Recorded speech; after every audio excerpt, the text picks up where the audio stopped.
This video is sponsored by Ridge Wallet. Now the thing about Ridge Wallets are they are very light and very sleek. I was able to actually fit mine in my front pocket while carrying 12 cards. I was never able to do that with my old style wallet due to its size. And on top of that, Ridge Wallets have 30 different colors and styles, which include my personal favorites, the titanium black, the aluminum gunmetal, and even the sleek looking carbon fiber.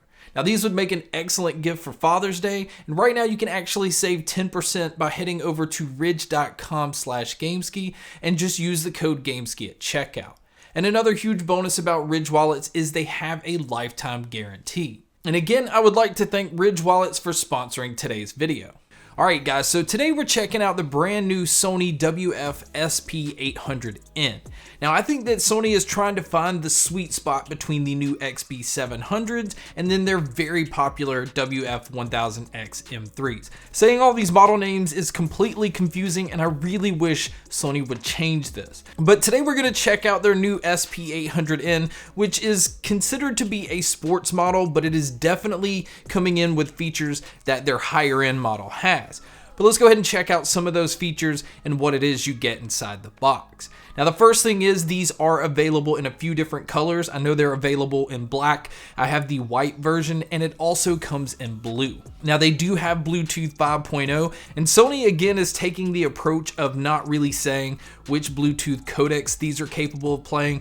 I have noticed that they are AAC and SBC playback based off what my phone is saying, but outside of that, I'm not really sure. Now as far as the IP rating, they do come in rated at IP55, and with this being a sport model, that's good to know that you can go out if you sweat heavily or if it starts to rain, these will be fine. Just make sure that you don't submerge them into water. Now, as far as what you're getting inside the box, you are getting 4 sets of silicone ear tips, and you're also getting 2 sets of wing tips because that's very important to make sure that you get the right fit because that's what keeps these from falling out. As far as the charging cable, I'm happy to say that it comes with a USB-C cable, and the huge improvement on these are the battery life, because with the noise canceling turned on, you're going to get around 9 hours on the earbuds with around an additional 9 hours using the case. Now if you decide to use these without using the noise canceling, that then bumps it up to getting 13 hours on the earbuds with an additional 13 hours using the case. So do know whichever way that you choose, you're only getting 1 additional charge with the case. Now this case is not a Qi wireless charging case, which I definitely would have liked to have seen in this price range, but it does have fast charging. So if you happen to pick the earbuds up, a quick 10-minute charge will get you an hour's worth of use. Now I have seen better fast charging performance in some other earbuds that don't cost as much as these, so I would have liked to have seen a little bit more battery life out of that fast charge. But outside of that, the case is a very premium feeling case. It is a fairly large case, so it is going to take up a little bit more space than some of the other earbuds. I would say it's about on par with the WF-1000X M3 case. Now on the bottom, you have your USB-C input for charging, and then around on the front, you have your single indicator light to gauge about how much battery life is left on the case.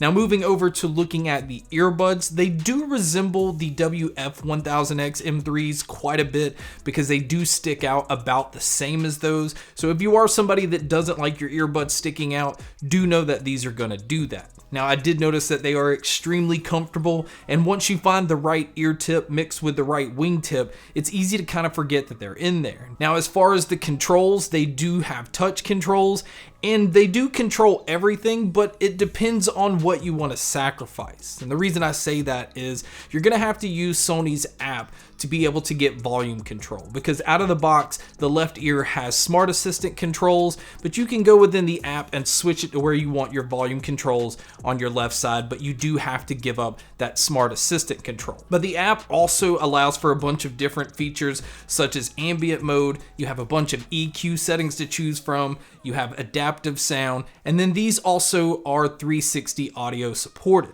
So Sony's app, which I think is one of the best out there, is fully compatible with these earbuds, and for me that's what bumps up the value in these, because you're getting a whole lot of control and a whole lot of features that a lot of other earbuds can't offer because they don't have the app that Sony has. Now, as far as the noise canceling on these, I think they do a very good job. They don't do as good a job as the WF-1000X M3s. They're not using the same chip, but I still think it's some of the best noise canceling out of true wireless earbuds. And for you guys that like to use your earbuds individually, you'll be happy to know that you can use either the left or the right. And then when it comes to the microphone on these Sonys, I think they did a very good job here. I think it does a good job of focusing in on my voice and blocking out a lot of the surroundings. But you guys can be a judge by listening to a test here. Alright guys, so here is a mic test using the SP800s. I think they do a fairly good job of picking up my voice. It does feel like it's a little on the warmer side, but I think people on the other end will have no complaints. And so now here's a mic test with a crowd noise being played in the background, which you can hear here. And so this is what it would sound like if you were to take a call in public. So now let's talk about the sound. And I also want to kind of talk about the volume, because I think these kind of fall in with the WF-1000X M3s when it comes to volume, where I think they get loud enough, but I think at times you're still wishing that you could kind of turn them up a little bit more.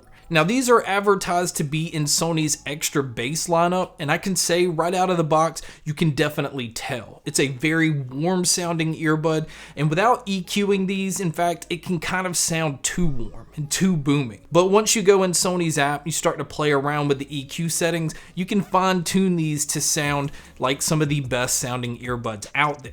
A lot of other earbuds, once you start to go through EQ settings, some earbuds just don't adapt very well, and these do a good job at responding to what you're trying to get out of them. You can pump up the bass as much as you want. You can definitely bring out a lot of clarity in the treble. The mids, I think, are doing a very good job. I would say the mids are probably the weakest point on these Sonys. I just don't feel like the mids can be pushed as forward to match up to that bass and treble. Now, as far as the sound stage and the sound imaging, again, this kind of depends on what EQ setting you go with, but they can become very detailed. You can tell where instruments are coming from, but right out of the box with the warm sound signature that they have, the details are definitely on the lower side. But once I played around with the EQ setting the way that I wanted, I was able to bring out those details, and it definitely can sound like you're in a larger environment. So overall, I think these are a great pair, but I do have a few cons. One is I really wish that these had Qi wireless charging capabilities. I don't like that you have to sacrifice some controls,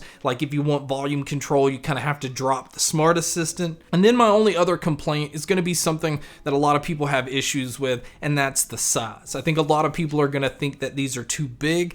I don't have an issue with that, especially when you can get the bass that you can get out of these and the battery life that you're able to get mixed in with all of Sony's features. I think it's worth the trade-off, but I can see that some people might have an issue with that. But guys, that's my video on the brand new Sony WF-SP800N. I think this is an excellent pickup. $199 I still think is at the higher price range. I think with Sony's, they're gonna go on sale probably between 150 to 170 at times, so you might want to wait for the price drop, but I still think for the $200, it's a very nice earbud. But guys, thank you so much for checking out this video. Thank you so much for checking out all the other videos. And as always, make sure to stay tuned for more.